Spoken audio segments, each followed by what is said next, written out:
Guys, today we will see the poem The Trees. Okay, so can there be a forest without trees? Where are the trees in this poem and where do they go? So, the theme of the poem, The Trees by Edwina Rich, is a metaphor which compares the trees to women. And the poet is a feminist and highlights the desire of women to be free and go out in the open. The trees want to free themselves from the floor of the house and go in the open forest. They are cramped in the houses and their feelings can be felt and heard by the poet. So the poem has a symbolic meaning and the trees are an extended metaphor for women. The poet says that the women have rested, healed, and recovered and are ready for their primary purpose to renew the empty forest for mankind. So let's begin the poem. The trees inside are moving out into the forest. The forest that was empty all these days, where no bird could sit, no insect hide, no sun bury its feet in shadow. The forest that was empty all these nights will be full of trees by morning. So, here the poet says that the trees are moving out of the confines of the houses into the open forest, and this is unrealistic as trees are immovable, and hence we realize that the poem has a symbolic meaning. We interpret that trees refer to females and who have healed themselves and are ready to move out of their homes into the forest to fulfill their primary purpose of filling the world with mankind. So further she adds that the forest has been empty for the past many days, and so no birds can be seen as there do not have any trees to sit on insects. No insects can be seen as they do not have any shelter and the sunlight cannot form any shadows. So the forest of humanity has remained empty for many days and but will soon be full and bright. So here the line uh, sun bury its feet, sun has personified here. So the literary device is personification. And here second line, third line, fourth and fifth line has the word no. So the that begins with no, that is anaphora. And the trees inside are moving out in the forest, that is imagery.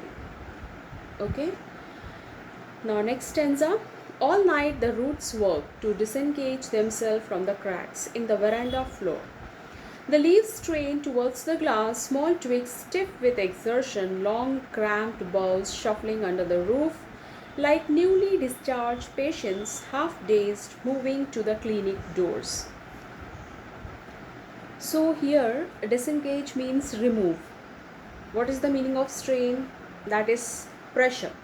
Twigs are small stem, and exertion is effort, and cramped is restricted, bow is branches, shuffling is mixing, discharge is send out, and dazed is stun.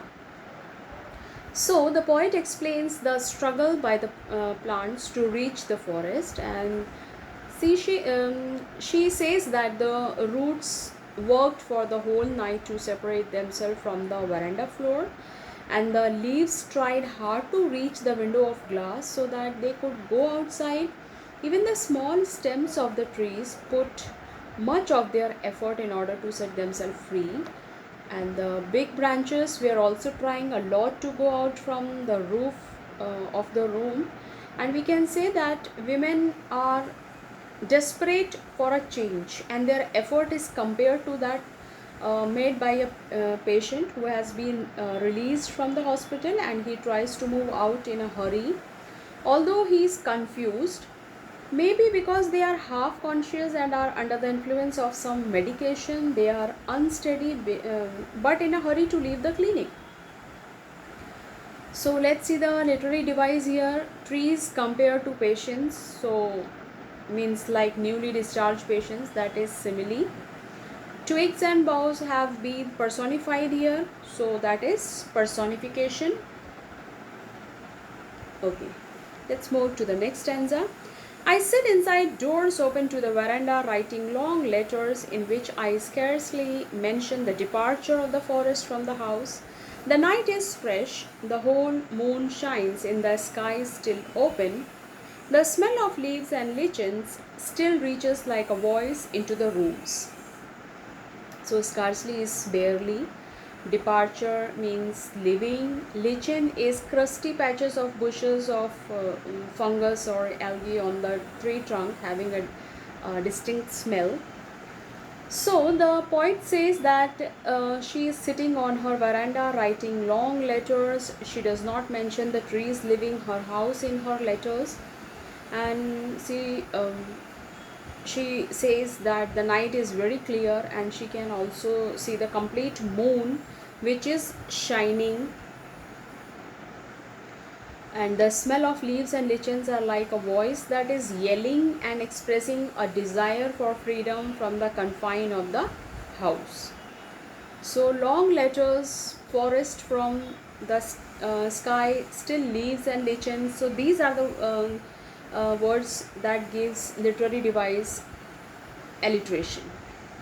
And the poet has tried to create a scene in which she is observing all the things happen. So that means in the line, the night is fresh, the whole moon shines in a sky is still open, that is imagery. So let's move to the next stanza.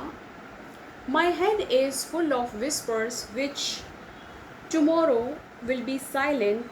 Listen, the glass is breaking, the trees are tumbling forwards into the night, winds rush to meet them.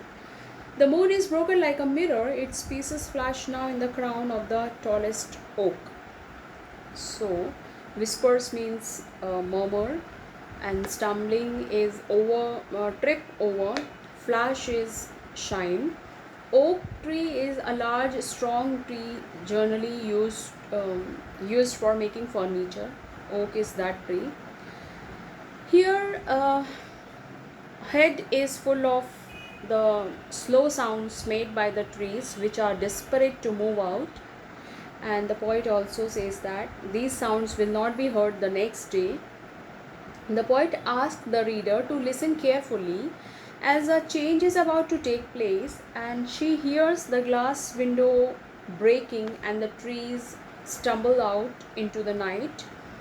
The wind is blowing outside and it meets the trees. The moon is like a mirror and it appears to have been broken into the pieces as the shadow of the oak tree divides the moon into many fragments. Okay, the moon is compared to a mirror, means the moon is broken like a mirror, so that is simile. I hope you understand the poem. And the poem was written by Adrienne Rich, and Adrienne Rich was born in Baltimore, Maryland, USA in 1929, and she is the author of nearly 20 volumes of poetry and has been called a feminist and a radical poet. Okay guys, thanks for watching. Like, share and subscribe my channel. Bye.